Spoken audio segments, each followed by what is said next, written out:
In Central America, there is a place where stepping inside means there is no way back. That place is CECOT, the largest prison in the world, with a capacity of up to 40,000 inmates, built to hold the most dangerous criminals in El Salvador. Those sent here are members of two notorious gangs, MS-13 and Barrio 18 organizations, that once spread violence and fear across the entire country. Thousands of gang members were transferred here during large-scale crackdowns, under the supervision of armed forces. No one dared to resist orders. Their lives changed in just one day. In this video, Quantivox Tech takes you inside Sichuan, one of the most stringent prisons in the world. In 2015, just about a decade ago, El Salvador was considered the most violent country in the world, with a rate of 100 to 6 homicides per 100,000 people. At the center were two notorious gangs that once dominated the entire country, MS-13 and Barrio 18. They are known for extreme levels of violence and networks that extend across North America and Central America, particularly in El Salvador. In 2022, President Nayib Bukele launched an unprecedented war against crime. With the backing of Congress, a state of emergency was declared, leading to the arrest of more than 70,000 terrorist criminals. This amounted to approximately 2% of the country's adult population, being detained within just 16 months. In the same year, the homicide rate dropped sharply to 7.8 per 100,000 people.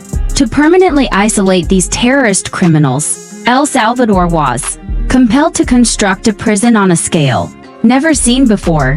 The first transfer of inmates to CECOT was officially inaugurated in late January 2023, with the presence of President Nayib Bukele and the entire cabinet. In the early hours of February 24, 2023, the first large-scale prisoner transfer was carried out, involving approximately 2,000 inmates, all members of notorious gangs, such as MS-13 and Barrio 18. The transport operation mobilized more than 100 buses, armored vehicles, drones, helicopters, along with a large deployment of police and military forces. The inmates were escorted shirtless, wearing only white shorts with shaved heads. Many were barefoot, their hands tightly shackled throughout the transfer. The entire operation took place under strict lockdown conditions, with all movement under the control of security forces, affirming the absolute authority of the central government. This mega prison is located approximately 70 kilometers from the capital, San Salvador, in a completely isolated area, under strict military guard. The massive facility has a capacity of up to 40,000 inmates, consisting of 8 separate housing units, spread across an area of 166,000 square meters, with a length of 700 meters and a width of 237 meters. Each pair of housing units is surrounded by 2 layers of steel mesh fencing, each 3 meters high, topped with barbed wire.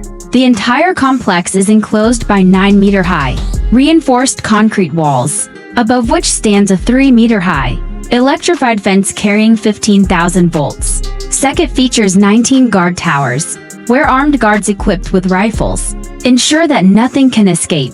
Those who enter this prison are almost certainly determined to never leave. The facility is operated under the supervision of and prison guards, 600 soldiers and 250 military police officers, built with self-contained power and water infrastructure. It can operate independently for up to 1 week. In the event of outages or supply disruptions, the total construction cost reached $115 million, and the entire complex was completed in just 7 months, a record time frame for a mega prison of this scale. When brought to CECOT, inmates are assigned to individual cell blocks and undergo personal registration. Security measures before accessing the detention area are so strict that entering feels like passing through a military airport checkpoint. High-tech systems are deployed to verify the identities of both inmates and prison staff. The process begins with metal detectors and X-ray scanners to detect weapons or prohibited substances concealed in the body. Most inmates brought to CECOT carry no identification documents. So the entire identification process relies on biometric systems. All inmates have their heads shaved upon intake, both to prevent lice and skin diseases, to eliminate the possibility of concealing sharp objects, and to erase all personal identifying features. Inmates are then classified by level of dangerousness, with level 1 being the highest, and this is precisely the group sent to CECOT. After registration is completed, they are escorted to the central yard for assembly, head count and final instructions, before being taken to their cells, where they will spend the rest of their lives. This is the prison's weapons arsenal, a facility that is mandatory in case of riots. It stores a wide range of weapons, including T-65 rifles, M16 rifles, and 12-gauge shotguns. There are also more compact firearms that allow officers to maneuver effectively in tight spaces.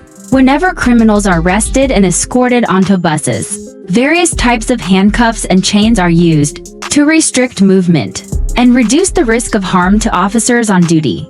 Riot control equipment includes helmets, face shields, neck protection, impact-resistant body armor, leg protection, shin guards, and of course shields. Within a prison environment, inmates can improvise makeshift weapons, such as spikes or knives. For this reason, security forces at CECOT are always fully equipped to provide comprehensive protection in all situations. This is a living space deliberately designed to wear down the spirits of criminals day by day, subjecting them to punishment through extreme monotony. All inmates wear white t-shirts, white shorts, and white sandals. They live in cells containing 80 steel bunk beds, stacked for levels high with no mattresses. They sleep on hard cold metal surfaces. Each cell has only 2 sinks and 2 toilets, with no windows and no natural ventilation. The same area used for toilets is also where inmates shower, using plastic scoops in a shared basin. There is no running water inside the cells, so inmates rely on a blue barrel for drinking water. They spend the entire day on the bunk beds, packed tightly like goods in a warehouse. This is effectively a form of humiliation. The ceiling is made of metal mesh, preventing climbing, while allowing constant surveillance. The entire complex contains 256 cells, each covering approximately 100 square meters, and holding between 80 and 150 people. The cells are illuminated day and night. For monitoring purposes, the lights are never turned off, and clocks are completely absent, causing inmates to lose any sense of time. The yellow lines mark the minimum safety distance mandated between guards and inmates. Guards are constantly present in front of the cells, positioned above for oversight. If anything suspicious occurs, they intervene immediately. At the same time, a camera system monitors activity 24 hours a day, 7 days a week, ensuring that nothing goes unnoticed. Even a minor violation can lead directly to solitary confinement. There is no light here, only a bare concrete space, a small water basin, and a minimal sanitation area. The only source of light is a small opening in the ceiling. Anyone sent to solitary confinement must remain in this space for 15 consecutive days. Food is pushed in through a narrow slot, just wide enough to pass a tray through. They are not allowed outside and have no contact with anyone. One thing you can notice right from the beginning of the video is that 100% of the inmates at CECOT have tattoos covering their bodies, even their faces. They believe these tattoos represent loyalty to their gangs. For MS-13, tattoos usually consist of initials or the number 13. Meanwhile, Barrio 18 uses symbols such as the Nov 18 or 666, which adds up to 18 and symbolizes the devil. Some even claim they act under the command of the devil. A teardrop tattoo means that the person has taken someone else's life. If there are 3 teardrops, it suggests that the wearer has killed so many people that the number can no longer be counted. The most dangerous criminals carry sentences of up to 600 years. In prison, they know clearly that they will never escape from this place. Outside, they are rival gangs, but once inside CECOT, they are forced to live together, sharing the same space, the same meals, and even the same water supply. These inmates are still fed, but they eat only to survive and to endure punishment, not for enjoyment. Each day they receive 3 meals, with each portion weighing approximately 450 grams, following an almost fixed menu. Rice, beans, pasta and tortillas.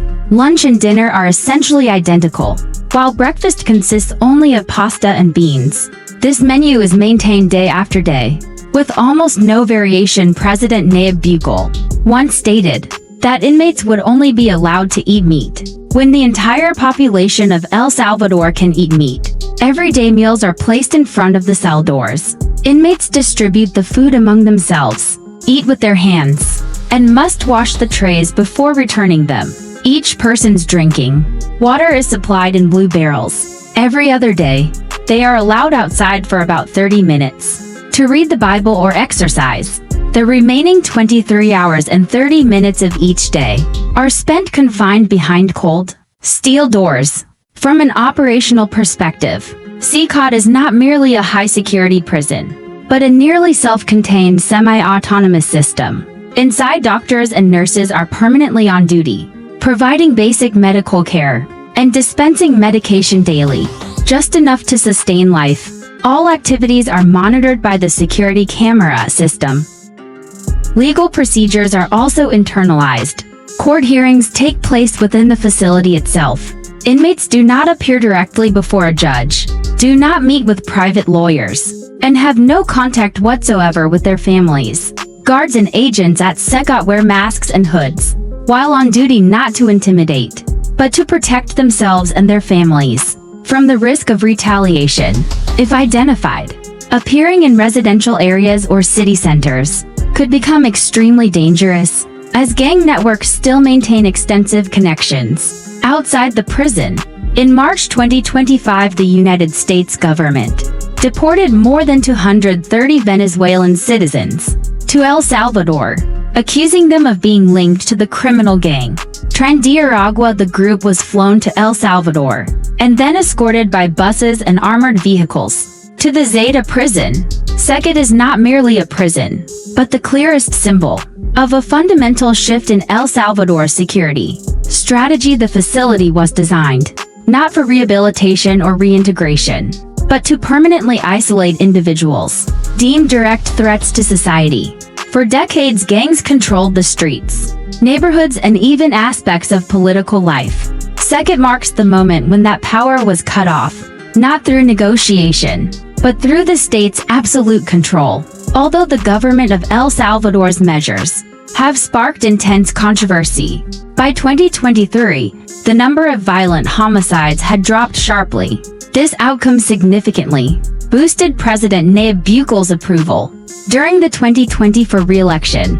For the first time in generations, people in El Salvador feel safe walking the streets. From being the world's crime capital for decades, El Salvador has now become one of the safest countries. CECOT prison is not a place anyone would ever want to set foot in, even just to visit. But for those who once spread violence and fear among the people of El Salvador, it has now become the final stop.